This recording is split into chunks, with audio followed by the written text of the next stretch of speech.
नमस्कार दोस्तों, राजू सर के नाम से इस यूट्यूब चैनल में आपका हार्दिक स्वागत है। वीडियो की इस कड़ी के अंदर एम्स एग्जाम एमसीक्यू जो लेके आए हैं आज हम, और ये रेनिन एंजियोटेंसिन एल्डोस्टेरोन सिस्टम के ऊपर हमने बनाया है। रेनिन एंजियोटेंसिन एल्डोस्टेरोन सिस्टम को प्रीवियस वीडियोस के अंदर 3 लेक्चर में हमने उसको खत्म किया था, और हमने वहाँ पे पढ़ा था कि जब भी बॉडी में हाइपोवोल्यूमिया रहता है और हाइपोटेंशन वाली कंडीशन रहती है तो ये सिस्टम एक्टिवेट होता है। किडनी, सेंट्रल नर्वस सिस्टम, इसके अलावा लंग्स, लीवर और एड्रिनल ग्लैंड जो है उनका वहाँ पे मेजर रोल है, और वो वापस जो है मेंटेन करते हैं ब्लड वॉल्यूम को और ब्लड प्रेशर को। इसके अलावा वो मेंटेन करते हैं इलेक्ट्रोलाइट्स को, पोटेशियम को एक्सीट आउट कराते हैं और सोडियम को बॉडी में रिटेन करते हैं। नाउ इस सिस्टम को वीडियो से समझने के बाद में अब हम इसके कुछ एमसीक्यूज लेके आए हैं जो एग्जाम के पॉइंट ऑफ व्यू से इंपॉर्टेंट है। उनको हम one by one with rational यहाँ पे सॉल्व करेंगे।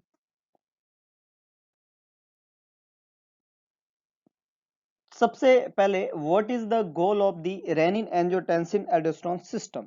नाउ ये जो सिस्टम है इसका गोल क्या था, तो हमने वहां वीडियो में देखा था कि ये सिस्टम एक्टिवेट कब होता है, बेसिकली ये यहाँ पूछा गया।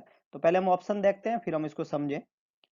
फर्स्ट है डिक्रीज ब्लड प्रेशर, ये इसका गोल है कि ये बीपी को कम करने के लिए एक्टिवेट होता है। दूसरा है इंक्रीज हार्ट रेट, ये इसका गोल है कि हार्ट रेट को बढ़ाने के लिए एक्टिवेट होता है। तीसरा है इंक्रीज द ब्लड प्रेशर, ये इसका गोल है कि ब्लड प्रेशर को बढ़ाने के लिए जो है एक्टिवेट होता है। और अगला है डिक्रीज द हार्ट रेट, ये कि ये हार्ट रेट को कम करने के लिए एक्टिवेट होता है। तो देखो दो ऑपोजिट आंसर है, लेकिन इस सिस्टम का हार्ट रेट से संबंध ही नहीं है, इसलिए जो ऑप्शन बी और डी यहाँ पे दिया हुआ है ये इस सिस्टम से संबंधित नहीं है। तो ये तो दोनों गलत हो गए क्योंकि हार्ट रेट को हमने इसमें जिक्र ही नहीं किया था। ना अब दो ऑप्शन बचे हैं कि ये ब्लड प्रेशर को कम करता है और ब्लड प्रेशर को बढ़ाता है। तो हमने पढ़ा है कि कोई भी आदमी जिसका रोड ट्रैफिक एक्सीडेंट हुआ और हाइपोवोलेमिया हुआ उसका बीपी फॉल हो जाता है, तो rennin angiotensin aldosterone system activate होकर ब्लड प्रेशर को क्या करता है, बढ़ाता है। तो कम तो ऑलरेडी है, इसलिए ये आंसर नहीं है। तो आंसर क्या रहेगा, सी। और ये क्या है कि ये सिस्टम जो है वो ब्लड प्रेशर को क्या करता है, इंक्रीज करता है, बढ़ाता है। नेक्स्ट है what component of the renin angiotensin aldosterone system is created and found in the liver that is activated by renin. हमने पढ़ा था कि जब हाइपोवोलेमिया होता है तो किडनी को ब्लड कम आता है। जब किडनी को कम आता है सप्लाई, तो जो जुक्स्टा ग्लोमेरुलर एपरेटस है जो किडनी के अंदर है वो जो है वहां से सिक्रेट करता है रेनिन। ये रेनिन जब सर्कुलेशन में जाता है तो वीनस ब्लड के थ्रू ये कहाँ जाता है, सर्कुलेशन के अंदर। जब रेनिन सर्कुलेशन के अंदर जाता है तो लीवर वहां से कुछ एंजाइम बनाता है और रेनिन उस एंजाइम को कन्वर्ट करता है। क्वेश्चन ने ये पूछा है कि वो कौन सी चीज है जिसको रेनिन एक्टिवेट करता है, जिसको बनाने का काम लीवर करता है। फर्स्ट है एल्डोस्टेरॉन, लीवर के द्वारा एल्डोस्टेरॉन नहीं बनता है ना। दूसरा ऑप्शन है एंजियोटेंसिन 1, नेक्स्ट है एंजियोटेंसिनोजन, और अगला एंजियोटेंसिन 2। बिल्कुल, काफी लोग सही है। लीवर जो होता है वो हमने बोला कि चाहे rennin angiotensin aldosterone system activate है या नहीं है, वो कंटिन्यू एक एंजाइम बनाता है, उस एंजाइम का नाम देते हैं एंजियोटेंसिनोजन। और रेनिन जो होता है इस एंजियोटेंसिनोजन को क्या करता है, एक्टिवेट करता है। क्वेश्चन ये पूछा है कि किसको एक्टिवेट करता है, तो जवाब क्या है, एंजियोटेंसिनोजन को एक्टिवेट करता है। अच्छा, इसको एक्टिवेट करके किस में कन्वर्ट करता है, एंजियोटेंसिन फर्स्ट के अंदर। तो एंजियोटेंसिनोजन वहां पे जो है एक एंजाइम है जो लीवर के द्वारा बनता है, और रेनिन जो कि किडनी की जुक्स्टाग्लोमेरुलर एपरेटस ने बनाया था वो एंजियोटेंसिनोजन को कन्वर्ट करेगा एंजियोटेंसिन 1 के अंदर। तो यहाँ पे आंसर रहेगा सी, एंजियोटेंसिनोजन। नेक्स्ट है what is the role of angiotensin converting enzyme in the renin angiotensin aldosterone system. कहानी थोड़ी आगे बढ़ती है। रेनिन को किडनी से बना दिया, सर्कुलेशन में आ गया, लीवर ने एंजियोटेंसिनोजन बना दिया, और एंजियोटेंसिनोजन को जो रेनिन है उसने एंजियोटेंसिन 1 में कन्वर्ट कर दिया। नाउ जो एंजियोटेंसिन 1 है उसको एंजियोटेंसिन कन्वर्टिंग एंजाइम जो होता है ना, वो उसके ऊपर एक्ट करता है। एंजियोटेंसिन कन्वर्टिंग एंजाइम जो होता है वो एपिथेलियल लाइनिंग जो रहती है पल्मोनरी कैपिलरीज की एपिथेलियल लाइनिंग जो कि एक्स्ट्रावेस्कुलर स्पेस में होती है, उनके द्वारा बनता है एंजियोटेंसिन कन्वर्टिंग एंजाइम। तो बेसिकली ये श्रेय जाता है लंग्स को। अब क्वेश्चन ने ये पूछा है कि जो एंजियोटेंसिन कन्वर्टिंग एंजाइम जो है उसका रोल क्या है इस रेनिन एंजियोटेंसिन एल्डोस्टेरोन सिस्टम के अंदर। तो एंजियोटेंसिन 1 बना हुआ है और अब एंजियोटेंसिन कन्वर्टिंग एंजाइम सीक्रेट हो रहा है, और नाम से ही जाहिर है कि ये एंजियोटेंसिन कन्वर्टिंग एंजाइम है, इसका मतलब एंजियोटेंसिन को कहीं ना कहीं कन्वर्ट करने वाला एंजाइम है। तो ये एंजियोटेंस हमने वहां पे पढ़ा है कि ये एंजियोटेंसिन जो 1 है, उस एंजियोटेंसिन 1 को ये क्या करता है, कन्वर्ट करता है एंजियोटेंसिन 2 के अंदर। देखते हैं ये कहाँ ऑप्शन मिले अपने को। ये एक्टिवेट करता है एंजियोटेंसिन को, जो कि टर्न होता है एंजियोटेंसिन 1 में। ये किसने किया था, वेरी गुड, ये किया था रेनिन ने, अभी हमने करवाया था इसको। तो ये तो रेनिन का काम था, ये इसका काम ही नहीं है। दूसरा ऑप्शन हम देखें तो ये it causes the kidney cell to release renin, ये किडनी सेल से रेनिन को रिलीज कराता है। किडनी सेल से रेनिन रिलीज होता है हाइपोवोल्यूमिया के एवज में या हाइपोटेंशन में, तो ये इसका काम नहीं है। अगला है, ये एंजियोटेंसिन सेकंड को ट्रिगर करके एड्रिनल ग्लैंड से एल्डोस्टेरोन प्रोड्यूस कराता है। तो ये एंजियोटेंसिन कन्वर्टिंग एंजाइम का काम नहीं है। इसका तो एक ही काम था कि जो रेनिन ने एंजियोटेंसिन 1 बनाया था, ये इस एंजियोटेंसिन 1 को किस में कन्वर्ट कर देता है, एंजियोटेंसिन 2 के अंदर। तो ऑप्शन डी है, ये कन्वर्ट कर देता है एंजियोटेंसिन 1 को, जिसको रेनिन ने बनाया था, इस एंजियोटेंसिन 1 को किस में कन्वर्ट कर देता है, एंजियोटेंसिन 2 के अंदर। That is correct one. ये रेनिन जो है, जिसने एंजियोटेंसिन फर्स्ट बनाया था, ये एंजियोटेंसिन फर्स्ट को किस में कन्वर्ट कर देगा, एंजियोटेंसिन 2 के अंदर। तो यहाँ पे आंसर रहेगा D, it convert angiotensin 1 into angiotensin 2। Next one है, during renin angiotensin aldosterone system activation what gland release aldosterone. अब देखो कहानी वहां से आगे बढ़ी। रेनिन किडनी के द्वारा सिक्रेट हुआ, रेनिन सर्कुलेशन में गया, लीवर के द्वारा प्रोड्यूस एंजियोटेंसिनोजन को रेनिन ने एंजियोटेंसिन 1 में कन्वर्ट कर दिया। एंजियोटेंसिन 1 को एंजियोटेंसिन कन्वर्टिंग एंजाइम ने एंजियोटेंसिन 2 में कन्वर्ट कर दिया ना। अब ये एंजियोटेंसिन 2 जो होता है, ये जाके एक्ट करता है किस ग्लैंड के ऊपर, क्वेश्चन ये पूछा है, ये जाके किस ग्लैंड के ऊपर एक्ट करेगा और क्या रिलीज कराएगा। तो एंजियोटेंसिन 2 के तीन चार फंक्शन हमने पढ़े। पहला काम ये करता है वेजो कॉन्स्ट्रिक्शन, है ना, वेन का कॉन्स्ट्रिक्शन और आर्टीरियल स्मूथ मसल का कॉन्स्ट्रिक्शन और वीनस कैपिलरीज का कॉन्स्ट्रिक्शन। तो वेजो कॉन्स्ट्रिक्शन के द्वारा इसने सिस्टोलिक और डायस्टोलिक ब्लड प्रेशर को बढ़ाना है। वीनस कॉन्स्ट्रिक्शन कैपिलरी के कॉन्स्ट्रिक्शन से सिस्टोलिक और आर्टीरियल स्मूथ मसल के कॉन्ट्रैक्शन से डायस्टोलिक ब्लड प्रेशर बढ़ा।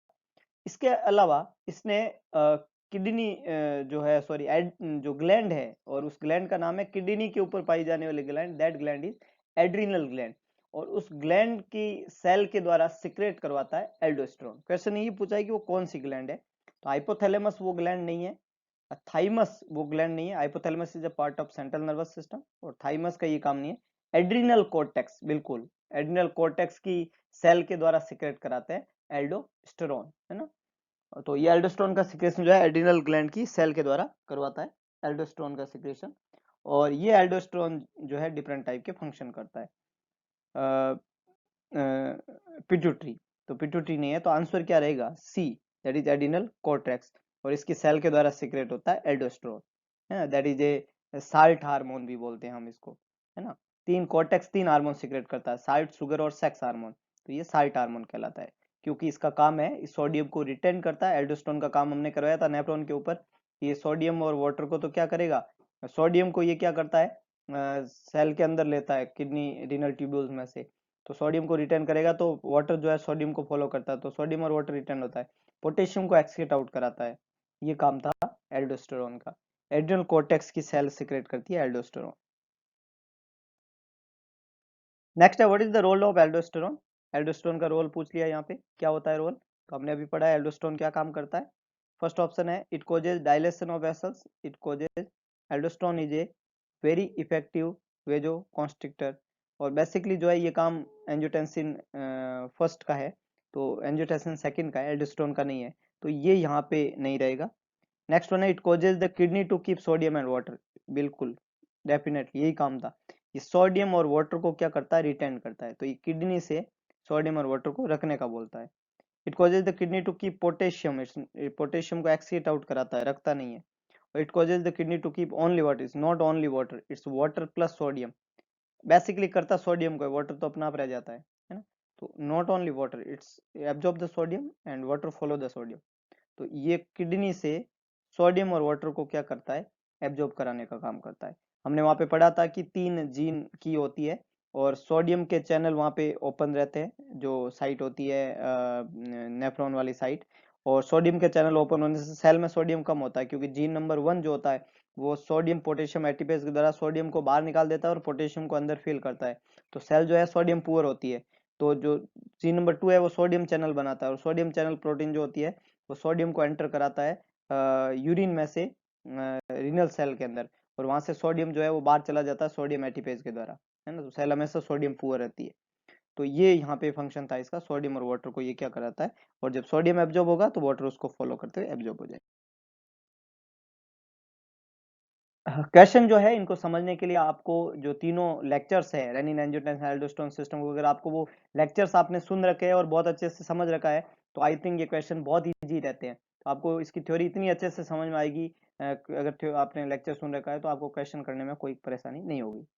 नेक्स्ट है, what is the role of antidiabetic hormone during renin angiotensin aldosterone system. Last जो काम होता है एल्डोस्टेरोन का वो वापस सेंट्रल नर्वस सिस्टम के होता है, और हमने लेक्चर में भी सबसे लास्ट पढ़ा है कि एल्डोस्टेरोन जाके सेंट्रल नर्वस सिस्टम के ऊपर काम करता है और वहां से एंटीडायबिटिक हार्मोन को रिलीज कराता है। एंटीडायबिटिक हार्मोन जो है वो नेफ्रॉन के सबसे लास्ट पार्ट पे एक्ट करता है, और वहां पे एक्ट करके वो वाटर को क्या कराता है, एब्जॉर्ब कराता है। तो सिंपली वाटर के एब्जॉर्प्शन में मदद करता है। तो causes kidney to keep water, that is correct one. ये किडनी से किसका एब्जॉर्ब कराता है, वाटर का एब्जॉर्ब कराता है। लीड्स टू वेजोकॉन्स्ट्रिक्शन, ये इसका काम नहीं है। Activate the release of angiotensin 1, ये भी इसका काम नहीं है। और prevent the activation of the parasympathetic nervous system. तो ये तीनों ही बातें जो है एडीएच के बारे में गलत है। एडीएच सिर्फ डायूरेसिस को कम कराता है, एंटी डायबिटिक हार्मोन है, और किडनी के लास्ट पार्ट पे काम करके वाटर को रीअब्जॉर्ब कराता है। Last one, during renin angiotensin aldosterone system activation what gland releases ADH. ये एडीएच जो है वो कहां से रिलीज होता है, तो एडीएच पोस्टीरियर पिट्यूटरी का हार्मोन है, और वहां पे स्टोर रहता है और वहीं से ये रिलीज होता है एंटी डायबिटिक हार्मोन। तो ये पोस्टीरियर पिट्यूटरी का हार्मोन है एडीएच और ऑक्सीटोसिन।